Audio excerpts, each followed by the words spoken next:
दोस्तों नमस्कार। आज हम स्वयं को परखेंगे। और स्वयं की परख कैसी है? जैसे एक मनुष्य मकान बनाने के लिए एक दीवार बनाता है और एक दीवार बनाने के बाद फिर वह दूसरी दीवार बनाता है और दूसरी दीवार बनाने के बाद फिर वह तीसरी दीवार बनाता है। तीनों दीवारों में जो पहली दीवार बनाई है वह तीनों से बहुत बेकार लग रही थी, अच्छी नहीं लग रही थी, वह टेढ़ी मेढ़ी थी। वह उसे तोड़ देता है और उसे दोबारा बनाता है। तो जो तीसरी दीवार से फिर ये जब चौथी दीवार बनाता है तो वह उससे भी अच्छी बनती है। उसके बराबर में जो दूसरी दीवार पहले बनाई थी फिर वह दोनों के मुकाबले बहुत बुरी लगने लगती है। तब वह उसे भी गिरा देता है। जब उसे गिरा देता है तो जो तीसरी दीवार बनाई थी उसने फिर वह बहुत बुरी लगने लगती है और फिर वह उसे भी गिरा देता है और फिर चौथी दीवार बनाता है। जब चौथी दीवार बनाता है तो वह चौथी दीवार सबसे अच्छी बनती है। उसके मुकाबले उसके बराबर में लगी हुई जो पहली दीवार थी वह और बुरी लगने लगती है। फिर वह चौथी से और अच्छी बना लेता है।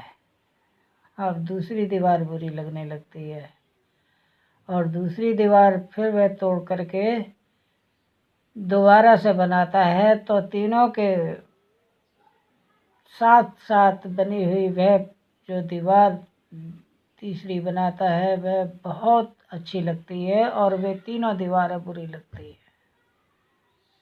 ऐसे कई बार तोड़ा, कई बार दीवारें बनाई, कई बार उसमें कोशिश करी कि मैं अच्छी दीवार बनाऊं, अच्छी कारीगरी करूं। पर दोस्तों जब तक कोई बिगाड़ता नहीं है और बनाता नहीं है तब तक वह कारीगर नहीं होता है। बस यही जीवन को और मन को समझने का एक तरीका है। यदि आप कितने ही अगर माने कि किसी भी बड़े से बड़े गुरु के पास चले जाइए कोई भी काम सीखने के लिए, तो उसके पास जाकर के कारीगर के होते हुए भी आप कोई ना कोई कार्य जरूर खराब कर देंगे। हर पहली दीवार आप खराब ही चुनेंगे। गुरु समझाता चलेगा, बताता चलेगा और आप अच्छी तरह से फिर वह दीवार बना लेंगे। दोस्तों एक होता है गुरु अभ्यास और एक होता है अपन अभ्यास। तो अपन अभ्यास जो होता है वो बहुत बड़ा होता है, गुरु के अभ्यास से भी बहुत बड़ा होता है। एक मनुष्य ने जब बल्बों में प्रकाश डाला तो उसने हजारों बल्ब बेकार कर दिए थे। तब कहीं जाकर के हजारों लाखों बल्बों के बाद एक बल्ब में प्रकाश आया। दोस्तों ऐसे ही जीवन को समझा जाता है और ऐसे ही मन को पढ़ा जाता है। एक बात मैं समझना चाहता हूँ आप लोगों से कि हमारा जीवन है क्या। हमारा जीवन जरा आप ही सोच समझ के बताइए कि क्या है। वैसे मैं बताता हूँ, इसमें यह है कि हम अपने जीवन को पूरे जीवन तराशते रहते हैं। अंतिम दिन जिस दिन मृत्यु होती है उस दिन भी हम अपने जीवन को तराशते हुए चलते हैं कि हमसे कोई गलती ना हो जाए और हम जिस कार्य को कर रहे हैं वह पूरा हो। हर कर्म एक नई दिशा लेता है। नहीं है भाई,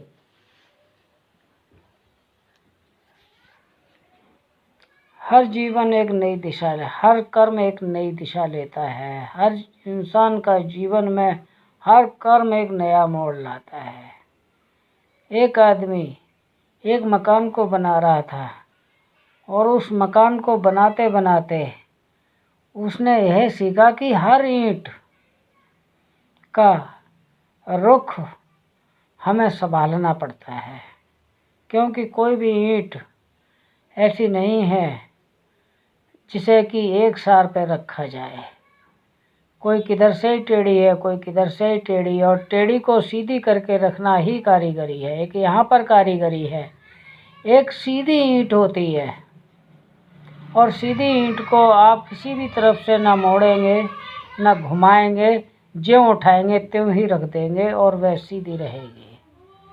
तो दोस्तों, हमारे कर्म के अनुसार एक बात जानिए कि हमने जितनी भी चुनाइयाँ करी, हर एक ईंट का अलग अलग मिजाज होता है और हम उसी मिजाज पर कर्म करते हैं। हम अपने अंदर से तो अभ्यासी हैं, परंतु हमारी क्रिया बदली हुई है कि हमें वह वस्तु हमारे कर्म करने में वह प्राप्त नहीं होती है जिसकी हमें कि सीधी ईंट की तरह कोई कार्य मिल जाए। कोई कार्य हम करें तो सीधी ईंट के समान होना चाहिए।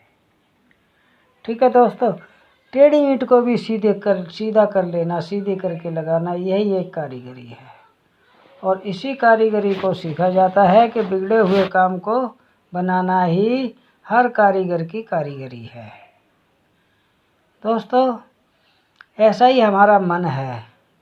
मन सब कुछ जानता है और बहुत कुछ जानता है, लेकिन जो जानता है वह सब माया है, और माया में किसी को जानना अर्थ नहीं है। मुक्ति का अर्थ नहीं है, जीवन का अर्थ है। तो जहाँ जानना होता है वहाँ क्या है? ज्ञान, माया को जानना। हमें चाहिए मुक्ति का रास्ता। दोस्तों, मुक्ति का रास्ता तो बहुत बड़ी बात है, इसलिए कि आपको मुक्ति के रास्ते का कोई अर्थ नहीं देने वाला है। आपने स्वयं ही उस अर्थ को प्राप्त करना है। और मुक्ति का रास्ता जो है वो किस अर्थ से प्राप्त होता है? पहला कि हम किसी के ऋणी ना रहें, मतलब हम पर किसी का कर्ज ना रहे। दूसरा कि हमारे मन में किसी के लिए संशय ना रहे, ना हमारे प्रति किसी में संशय हो। संशय को दूर करने का अर्थ अंश क्रियाओं का ज्ञान है, और अंश क्रियाओं का ज्ञान संतराज ने लिखा है। यह 1 जनवरी 2025 से अर्थ ज्ञान, श्वास की गतिविधियों का ज्ञान, अंश क्रियाओं का ज्ञान आपके सामने आने वाला है। सारा ज्ञान मैंने अर्थ में लिखा है, एक एक शब्द को अर्थ में ही लिखा हुआ है। आप जब इस ज्ञान को सुनेंगे, समझेंगे, जानेंगे, परखेंगे, तब आप समझेंगे कि हाँ, ये ज्ञान सर्वश्रेष्ठ सनातन का ज्ञान है। मैं सारे सनातन ज्ञान को सरल हिंदी भाषा में, शाब्दिक अर्थ में, आपकी समझ में लेकर के आया हूँ। आप जैसे समझ सकते हैं, मैं उसी तरह से आपको लेकर के, आपके लिए लेकर के आया हूँ।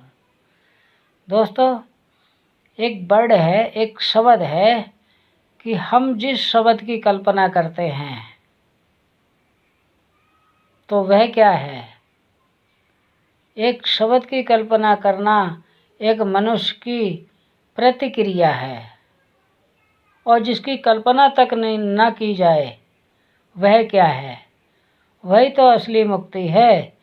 तो हम सारी कल्पनाओं का अंत कर देते हैं। दोस्तों, हमारे ज्ञान के अनुसार सारी कल्पनाओं का अंत हो जाता है। स्वप्न और कल्पना तो हमारे किसी भी हाल में हमारे पास नहीं आते हैं। जहाँ स्वप्न और कल्पनाएं समाप्त हो जाती हैं वही मुक्ति का रास्ता है।